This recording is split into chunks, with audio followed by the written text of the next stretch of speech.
We have all seen how awesome and successful the Switch 1 turned out to be. But what about the Switch 2? Will it rise up to people's expectations or will it become a failure like the Wii U? If you wanna find out the answer, just watch this video till the end. And without further ado, let's get this video started. If you want to understand why the Switch 2 will sell tons of units, you first have to understand what made the original Switch so great and successful. First of all, the Switch introduced an innovative hybrid design that made you able to play games wherever you wanted in handheld mode, while still giving the option to play on a big screen, like a TV for example. Besides the Switch being unique, it also had some great marketing and an amazing first-year game lineup. If you think that these things don't really matter that much, just take a moment to compare the Switch's marketing and launch day titles to the Wii U's, and you'll see what a big difference there is between these console sales. So, to recap, the Switch had a great hybrid design, really good launch title games, and an awesome first-year game lineup, while still being marketed properly. These were the main reasons why the Switch succeeded. And, thankfully, the Switch 2 does all the stuff I mentioned earlier, while still improving a ton. It has got the fantastic hybrid design that now looks much better and is much more powerful, a new, better and larger LCD panel with HDR support, bigger and better looking magnetic Joy-Cons that also have mouse support built in, better speakers, and an USB port on top of the console.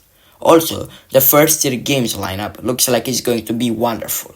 So far, you know that we receive a Mario Kart game, a 3D Donkey Kong game, Metroid Prime 4, Pokemon Legends ZA, and with a Switch Online subscription, you'll get access to the GameCube game library.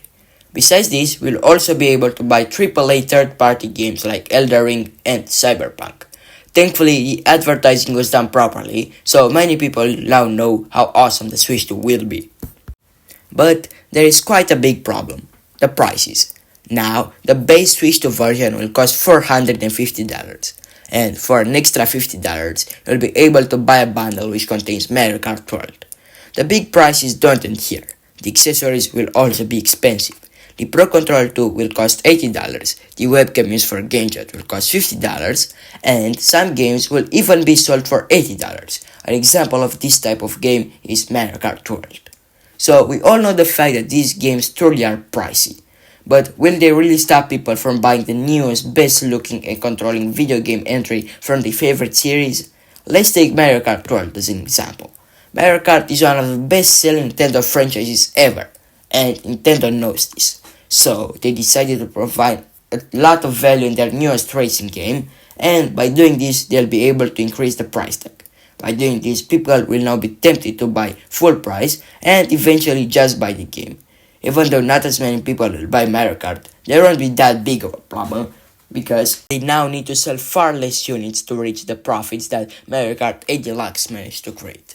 This theory doesn't just apply for the games, it is also valid when talking about the Switch 2 itself. Thanks to the great marketing, mostly everyone knows how great Nintendo's newest console will be. It will be much more powerful and, most importantly, it will introduce great games that everyone is willing to play. These games are also exclusive to Switch 2. This means that they can't be played on any other system. So if people will want to play these games, they have to buy the system itself. And because these titles are so good, people will be rushing to buy the Switch 2. That's my opinion. If you don't agree with me, write me your opinion in the comments down below. Also, if you enjoyed this video, I'd be really grateful if you could like, subscribe, and leave me some feedback in the comments. I was David. Bye. Have a nice day.